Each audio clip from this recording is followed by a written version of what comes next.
Marc Augé é um etnólogo francês que estabeleceu o conceito importante para a sociologia chamado de não-lugar. Não-lugar é diametralmente oposto ao lar, à residência, àquele espaço personalizado, representado pelos espaços públicos de rápida circulação, como aeroportos, rodoviárias, estações de metrô, pelos meios de transporte e pelas grandes cadeias de hotéis e supermercados. É comum ouvir que se alguém deseja matar a missão, construa templos. De fato, temos alguns exemplos no Brasil de igrejas que abriram mão de seus templos tradicionais e se estabeleceram em outros lugares, dando uma cara mais de peregrina, como tendas, hotéis, escolas. É a igreja que define a missão ou é a missão que define a igreja? Os templos hoje, em sua vasta maioria, estão a serviço da missão ou a missão está a serviço dos templos? A ênfase maior hoje é centrípeta, de fora para dentro, ou centrífuga, de dentro para fora? Espera-se que a igreja vá até as pessoas ou que as pessoas venham para a igreja? As respostas para essas perguntas passam também pelo entendimento do papel e da função do templo. Usando, portanto, a linguagem de Marc Augé, lugar está relacionado com 3 dimensões.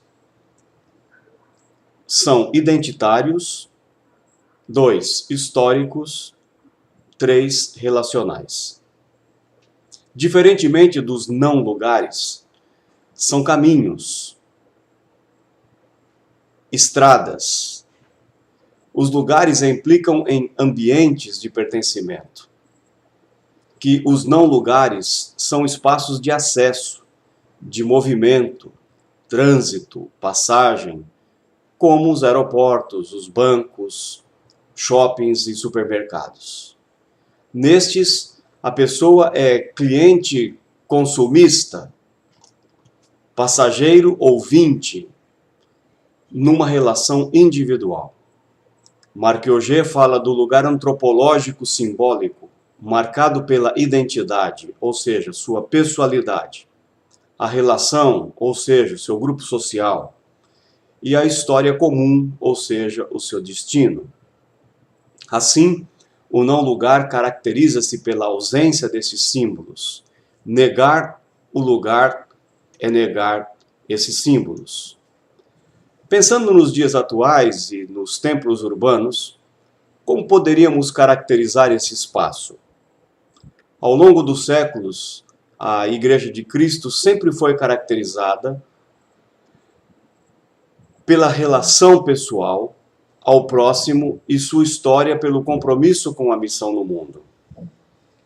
Nos dias atuais, muitos pastores e líderes estão enfatizando uma relação não mais de membro, mas cliente, não mais de serviço, mas de consumo, não mais de missão, mas de prosperidade, não mais de corpo de Cristo, mas de indivíduos sedentos de bênção. Essas inversões simbólicas podem acelerar o processo para transformar a igreja de lugar para não lugar. A igreja não lugar deixa de ser um caminho para se transformar em uma autopista de indivíduos que querem sair de um ponto para o outro. Corre o risco de se tornar um espaço de passagem impessoal, individual, marcado pelo marketing, vendedora de bens e consumos espirituais.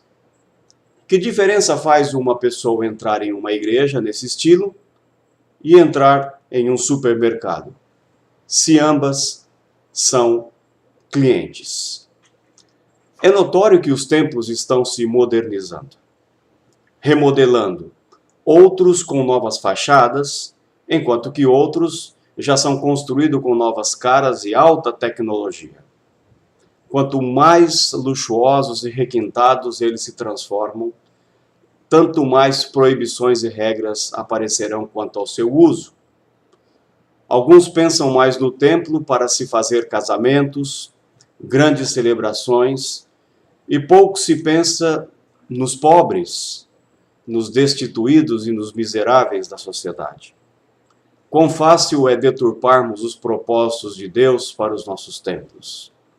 A minha casa será chamada casa de oração para todos os povos, mas vocês fizeram dela um covil de ladrões. Marcos 11:17. De casa de oração para casa de malandros. Que tragédia! E como tem ladrões mercadores eclesiásticos hoje em dia?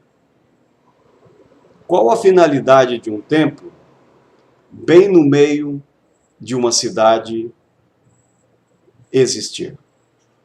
A missão força o templo a abrir as suas portas. A omissão força fechá-las. Jesus, o todo o tempo, tentou mostrar aos seus discípulos as pessoas e as suas necessidades. Mas, certa vez, quando ele tinha, diz o texto bíblico, saído do templo, ia se retirando quando aproximaram dele os seus discípulos para lhe mostrar o templo. Mateus 24:1. Aquilo que os fazia ficar admirados, em breve, diz o texto, não ficaria pedra sobre pedra. Mateus 24:2. Destruí este santuário e em 3 dias o reconstruirei.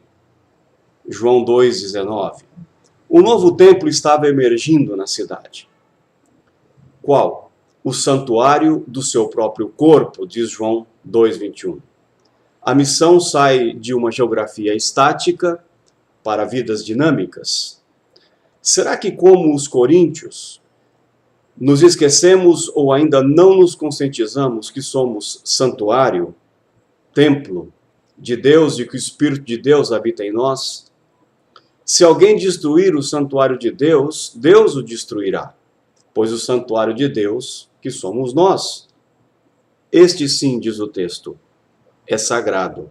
1 Coríntios 3, 16 e 17. Por isso, quando o Espírito Santo desce, ele enche de poder esse novo santuário sagrado. Nós. O templo se fez povo. Esse é o templo que o mundo urbano precisa se admirar e ver.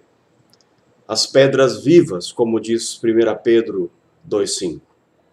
E é melhor nos acostumarmos, porque no City Tour que João fez na Nova Jerusalém, ele relata o seguinte: não vi templo algum na cidade, pois o Senhor Deus Todo-Poderoso e o Cordeiro são o seu templo. Apocalipse 21:22. Se somos um santuário sagrado, bem no meio da cidade e para a cidade, certamente seremos sempre ambiente para que a graça e o amor de Deus possam ser manifestados.